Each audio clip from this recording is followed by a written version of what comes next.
de résistance a été en quelque sorte le moment où vous avez désarmé un officier allemand, un officier italien. Non, c'est parti bien avant. Je vais vous expliquer pourquoi. Parce que à Campil, les gens du village avaient caché leurs armes dans la nature.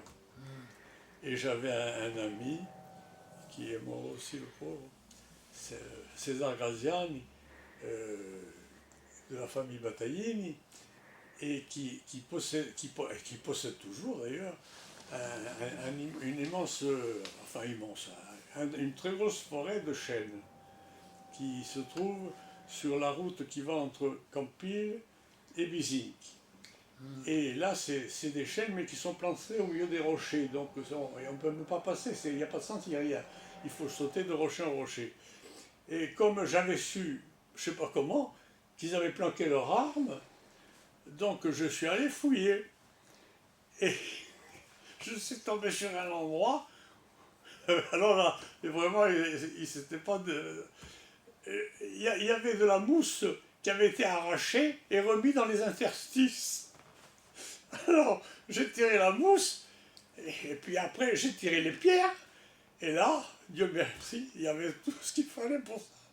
Il y avait au moins 3 ou 4 pistolets, un fusil de chasse, etc., etc.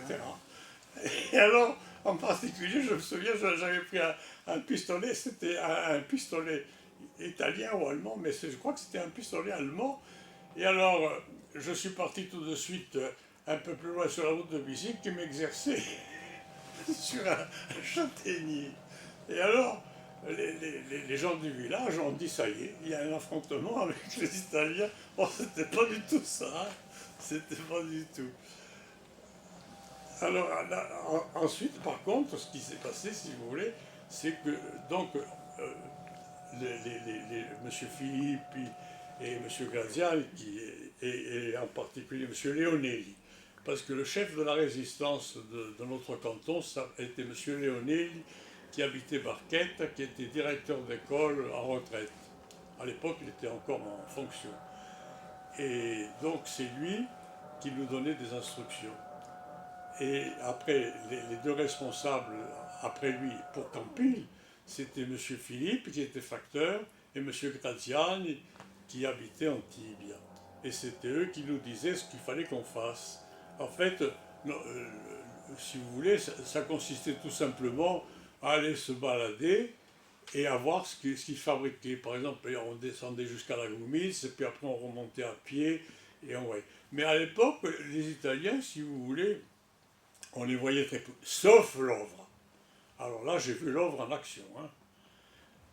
En particulier, ils en avaient après un monsieur qui s'appelait Joseph-Antoine Lorenzi, qui habitait un petit hameau, ça s'appelle, je crois, Sant'Angia, avant d'arriver à Crogitia.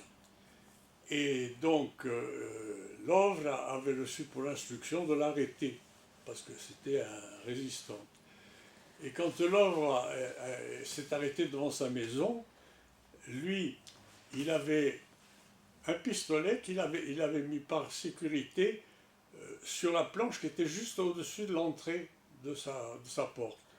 Et quand il a vu l'Ovre se diriger vers lui, par hasard, parce que l'Ovre n'était pas venue pour lui, en fait, oui, c'est vrai, elle était venue pour un autre qui s'appelait, je ne me rappelle plus comment, mais qui habitait une maisonnette juste au-dessus du même endroit, mais au-dessus de la route.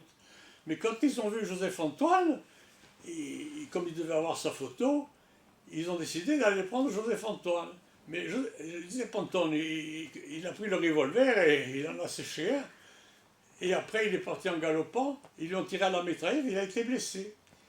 Et il est tombé derrière l'église de Saint-André, mais les Italiens n'ont pas eu le courage d'aller le chercher.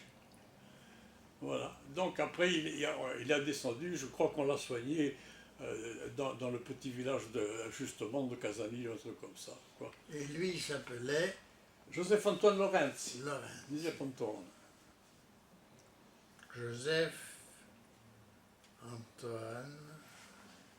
Lorenzi.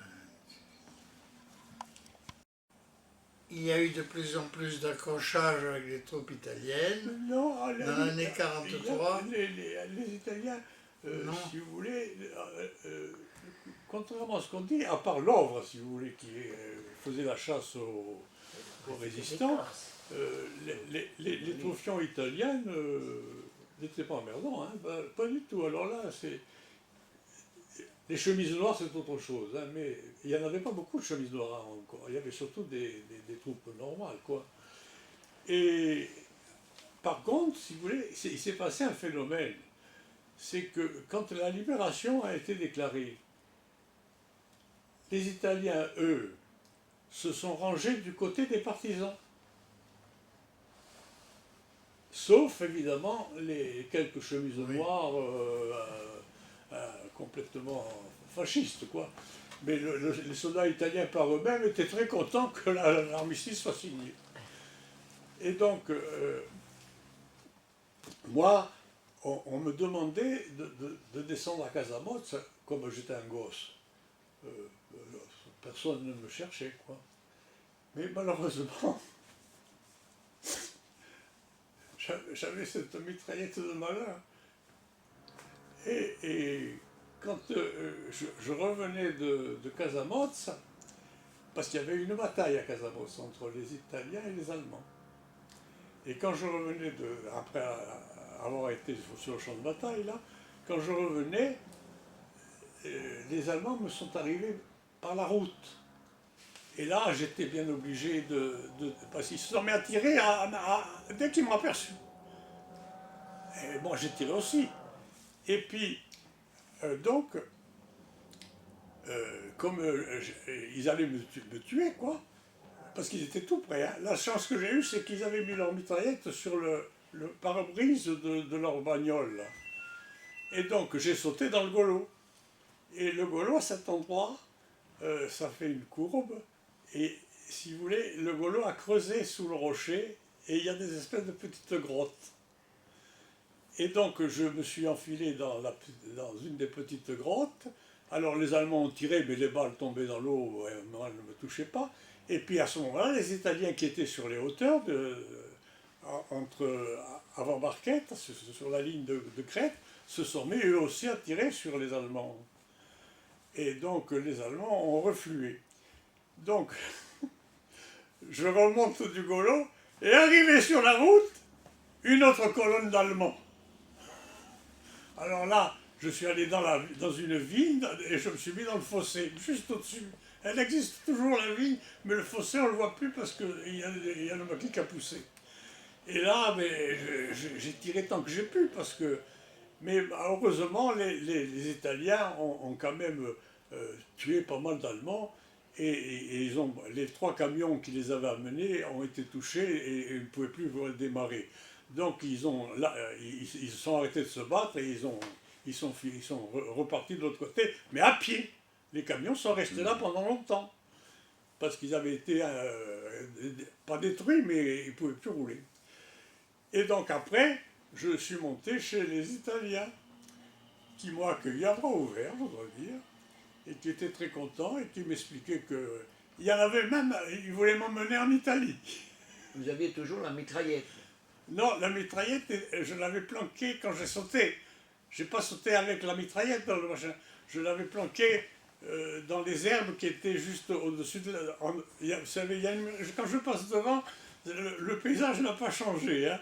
Il y a toujours la murette et il y a toujours les fougères, les bruyères et tout ça. Je l'avais planqué là. Et vous avez sauté? Et j'avais sauté. Et donc après, je suis descendu de machin, et il y avait 5 ou 6 campilets qui étaient en bas sur la route, qui m'ont accueilli à bras ouverts, et qui m'ont dit, il faut que tu montes vite là-haut, parce que tout le monde était monté présenter ses condoléances à ma mère. Parce qu'il y avait le copain qui était avec moi, qui m'avait vu tomber dans le boulot, avait cru que j'avais été tué. Et après, si vous voulez, j'ai continué, parce que les Allemands ont battu les Italiens, ça c'est sûr. Et ils avaient installé sur le sentier de Campil ce qu'on appelle des sonnettes.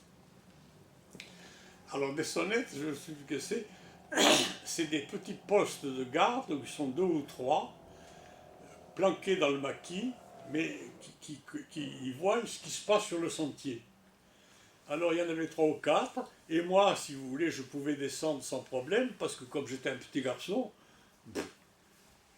je me baladais sans armes à ce moment-là. Je descendais dire à Léonel ce que les gens, les responsables du village avaient dit que je devais lui dire, quoi. Et Léonel, il est mort il y a 3 ou 4 ans, je crois.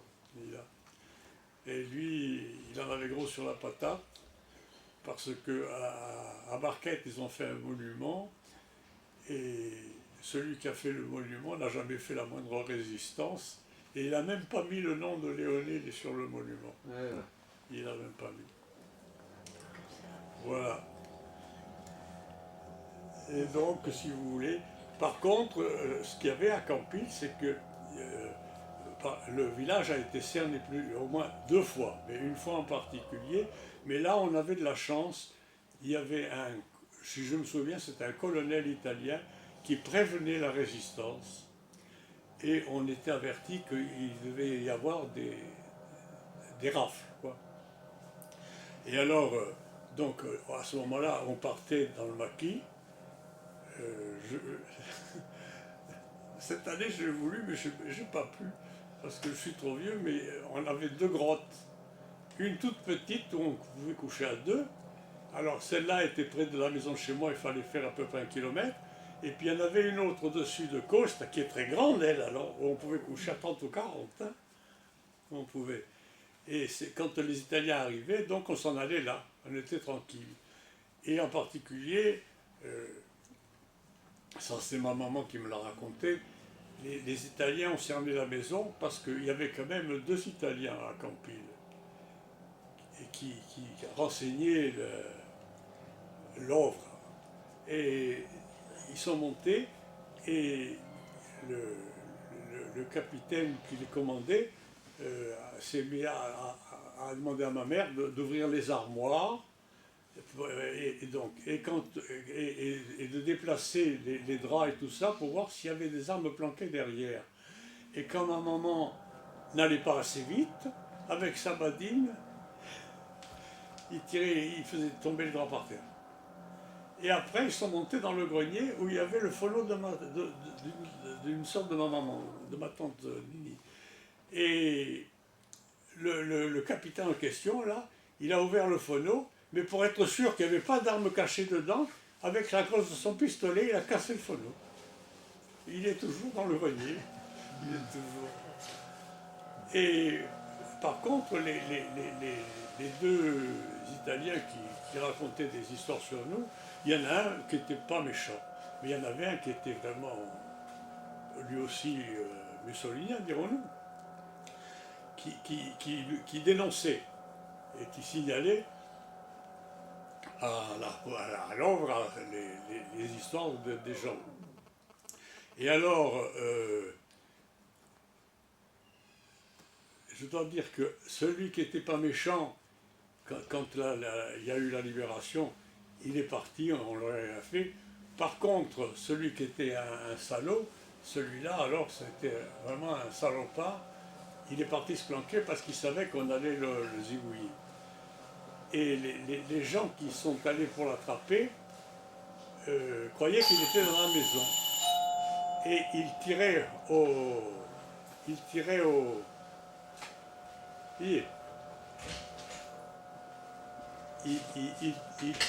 tirait les résistants tiraient à travers la porte, et malheureusement, la maman a été tuée, et les 3 types qui ont fait ça, c'était triste aussi, hein, parce qu'ils étaient résistants pour prendre le pognon, en fait. Ils ont tué les 2 gosses. Et là, je dois dire que tout le village a été l'enterrement. Oui.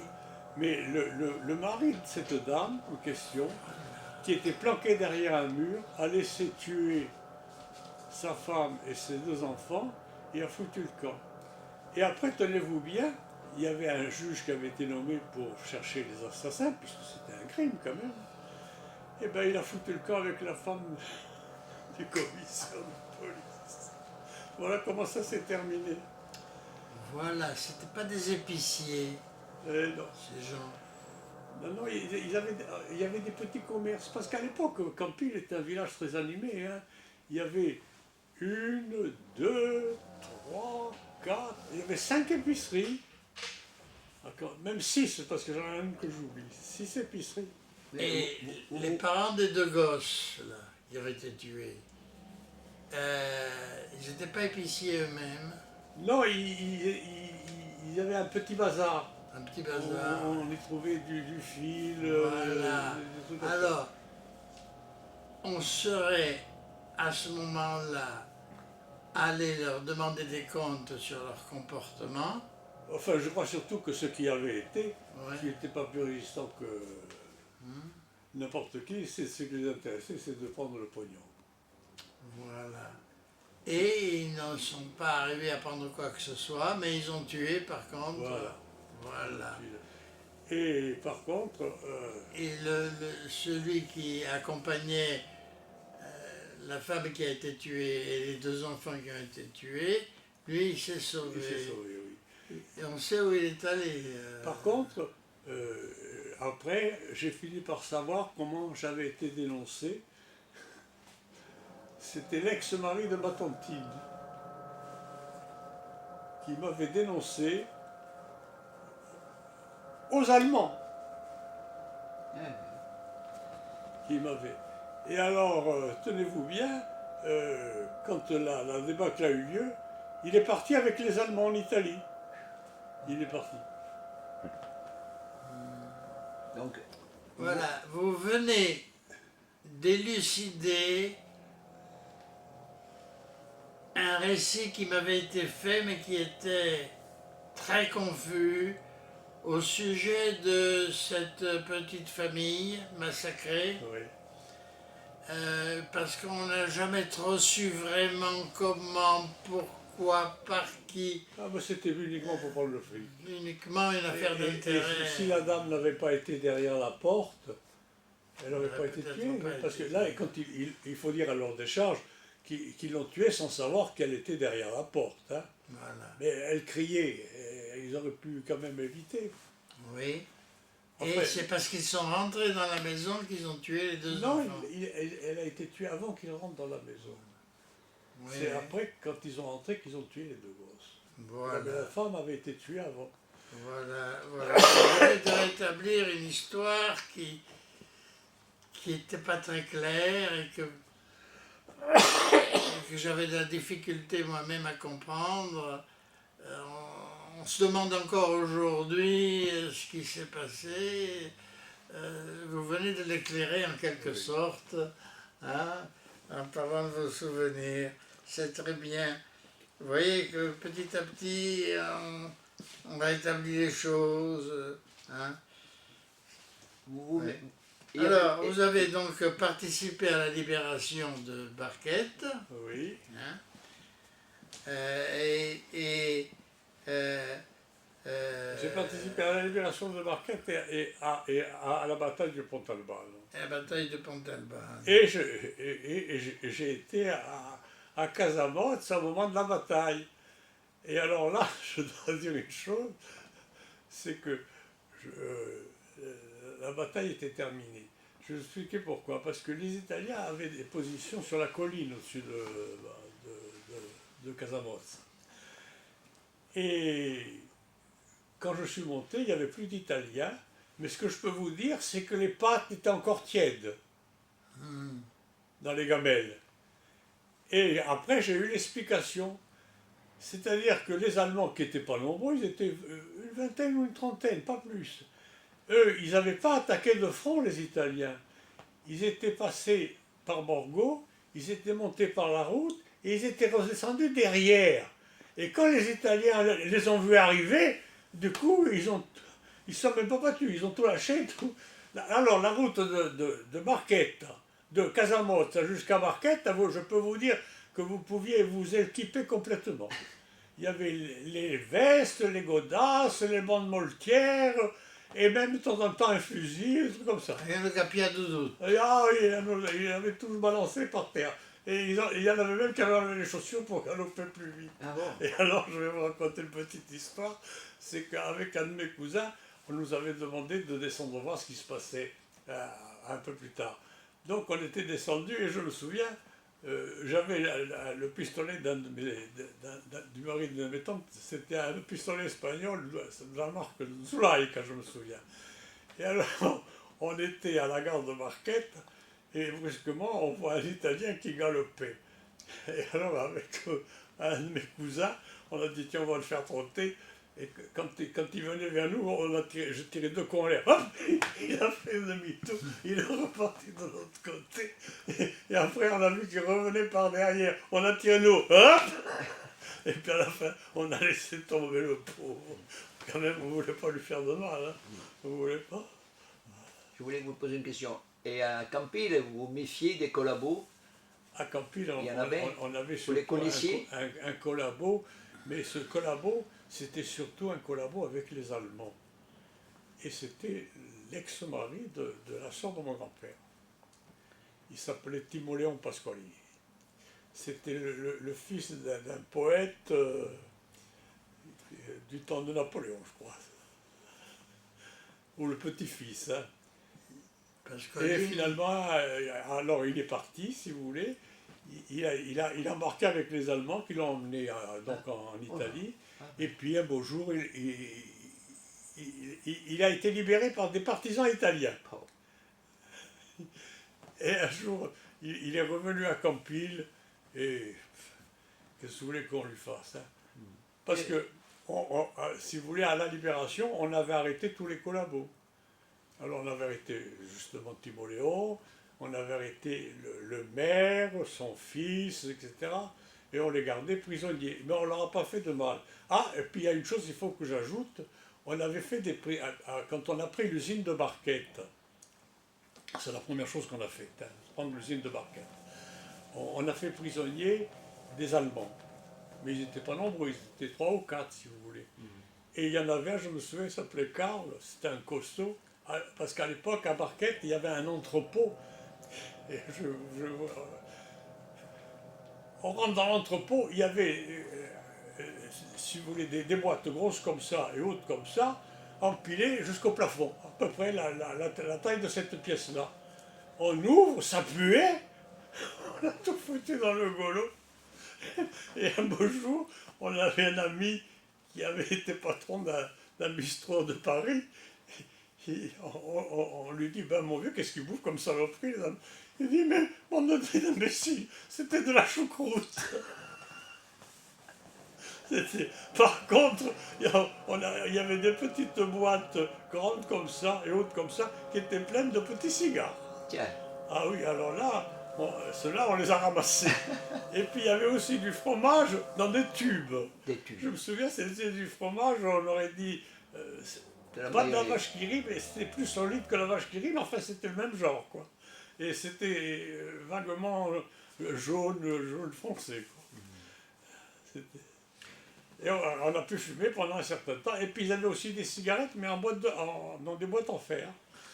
Mais enfin, tout ça, on l'a donc ramassé. Alors, pour vous dire comme quoi, on avait bien traité les prisonniers allemands. Oui. Et quand les Allemands ont contre-attaqué, il y a un lieutenant qui est monté avec un détachement allemand et qui a pris le village, qui est rentré dans le village. Et quand il a été... la salle existe encore, la salle en dessous de la mairie. Il y avait tout... Mais à Barquette ou à Campil? Hein? À Campil ou à Barquette? À Campil, puisqu'on avait remonté tout ça avec des bourricots. Et il y avait, à l'époque, il n'y avait pas de farine et tout ça.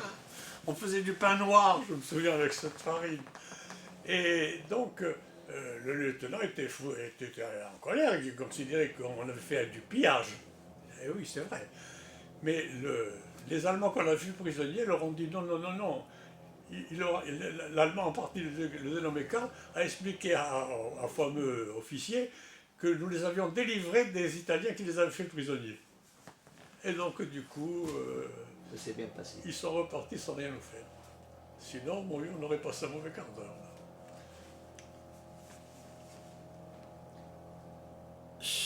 Ce que vous confirmez, qu'on savait déjà par les documents, Oui. pas toujours très lisibles, me ramène à penser que dans toute cette période-là,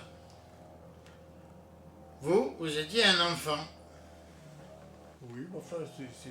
Un enfant qui avait J'étais un pas peu seul, hein. vieilli un peu plus tôt.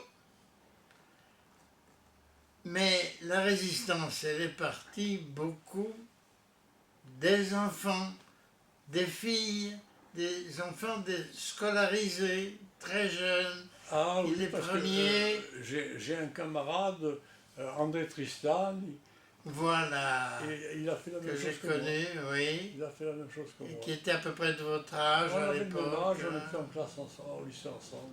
Mais lui, il était dans la Costa Verde. Et il a Oui. fini proviseur.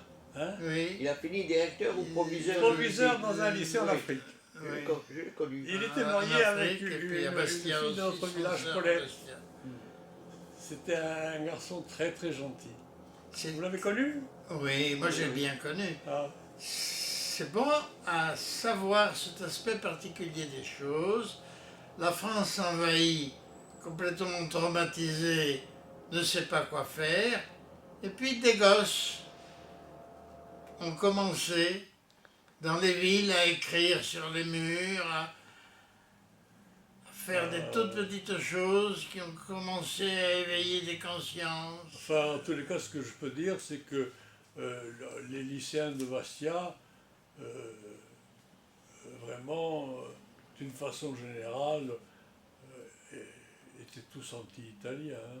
Léo. Enfin, ils n'étaient pas anti-italiens, mais le fait que les Italiens étaient entrés, ils étaient anti-italiens. Alors, un détail, quand vous dites que vous étiez armé d'une mitraillette, cette mitraillette, vous l'aviez eue où? Ah, c'était une mitraillette italienne, ça s'appelle Oui. une Midra. Alors, elles sont beaucoup mieux que... Parce qu'on avait des mitraillettes Sten. Mais la mitraillette Sten, c'est vraiment de la saloperie. Elle est increvable, mais si par malheur elle tombe par terre Oui. et qu'elle est armée, C'est la elle se met à réputation tirer. qu'elles ont. Elle tire toute seule, si vous l'avez.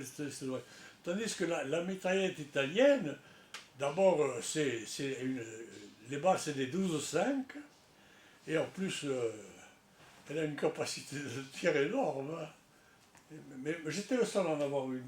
Alors, ma mitraillette, je peux vous dire où elle est. Elle est... maintenant, il est mort, le pauvre. C'est le commandant-colonel d'Istria qui me l'a demandé. Mais comment vous l'aviez eu, la mitraillette? La mitraillette, je l'avais eue à Marquette. Oui. Mais pas du tout comme on le raconte. Je m'excuse de dire ça, c'est pas vrai. La mitraillette, je l'ai ramassée sous un pont. Parce que sous un pont, juste avant de là où j'étais pris, si vous voulez, il y avait de quoi armer au moins une compagnie. Parce que l'Italien avait tout jeté, mais là, pour une fois, il avait quand même mis sous le pont. Les petits ponts, hein, vous savez. Et juste avant d'arriver à là où j'ai sauté. C'était un petit pont qui était juste avant. Et cette mitraillette, après, c'est le colonel d'Istria qui me l'a demandé. Et comme c'était lui mon patron, je lui ai donné. Les Italiens l'appellent la mitra. Amisa. Alors c'était une arme. Costaud. Bah, adieu Gabino. Pisava. Hein? Elle était lourde. Elle était plus lourde que. Oui, elle était plus lourde. Elle était plus lourde que la Sten. Mais c'était quand même. La Sten. Et par contre, ce qui était très bien, mais que je n'ai jamais pu mettre la main dessus, c'était les mitraillettes allemandes. Quand on répète plusieurs fois. Parce qu'en redescendant de Paris, comme la guerre n'était pas finie, parce que quand a eu lieu le congrès des jeunesses communistes à Paris, on était 3000 Oh là là, à la mutualité. C'était. c'est beaucoup, hein. Et j'ai décidé de m'engager pour finir la guerre, quoi. Parce que je voulais faire comme mon grand-père. Mais la guerre a fini, et donc j'ai été libéré assez vite de la Légion étrangère, mais j'ai fait quand même mon petit séjour à Bellavès. Oui. Et Voilà. vous avez été libéré ensuite À la fin de la guerre, puisque je m'étais engagé pour la durée de la guerre. Parce que normalement, à la Légion, on est obligé de s'engager pour 5 ans. oui, Mais là, comme c'était la guerre, on pouvait s'engager pour la pour durée la de la durée guerre. de la guerre. Et au moment de vous libérer de votre engagement de la Légion, qu'on vous a proposé un réengagement. Ah oui, oui, mais là, moi, je voulais rentrer chez moi. Je voulais rentrer près de ma maman, la pauvre, qui s'était fait à son encre. Et donc, je me souviens, on m'avait, à la Légion, enfin à l'époque du moins, quand vous quittiez la Légion, on vous donnait un costume. Ah bon. Oui. Mais il fallait voir le costume. Hein. Et quand je suis débarqué à Bastia, eh ben, les gens ne me reconnaissaient pas. Parce que comme j'avais eu le crâne rasé, j'étais maigre comme un clou, J'imagine. et j'avais ce costume de clochard. Quand je disais je suis Jean Delcambre, on me disait bah. Qual è questo? Mais enfin, j'ai fait mes classes, hein. Je me souviens de mon capitaine, il s'appelait Arkhipov. Et alors, à l'époque, à la Légion, il y avait beaucoup d'Allemands. Parce Oui. que les Allemands qui étaient prisonniers s'engageaient dans la Légion pour sortir des camps. Et alors là, on avait fort à faire, parce qu'ils étaient, je sais pas moi, dans une chambrée où on était 40 ou 50, parce qu'on couchait par terre, hein, La sur Sylvie des nappes. Bellavès. Et c'était eux qui commandaient. Mais nous, on était 3 Corses. Ah. Alors donc, on Attention. nous foutait la paix.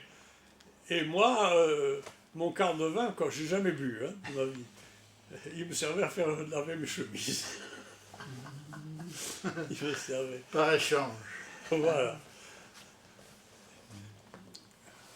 Et donc après j'ai été libéré, et quand je suis rentré à Bastia, j'ai croisé des gens qui ne me reconnaissaient pas, tellement j'étais devenu diaphane. Et là, j'ai essayé de reprendre des études, mais j'y étais plus du tout. Ah, je comprends qu'après de tels événements, Donc ma maman m'a mis de force dans le bateau et m'a expédié chez mon père qui habitait à l'époque à Sceaux, près de Paris. Et c'est là que j'ai commencé une carrière. J'ai commencé comme postier de nuit. J'ai commencé. Voilà, pour vous dire que la vie c'est un roman. ah, c'est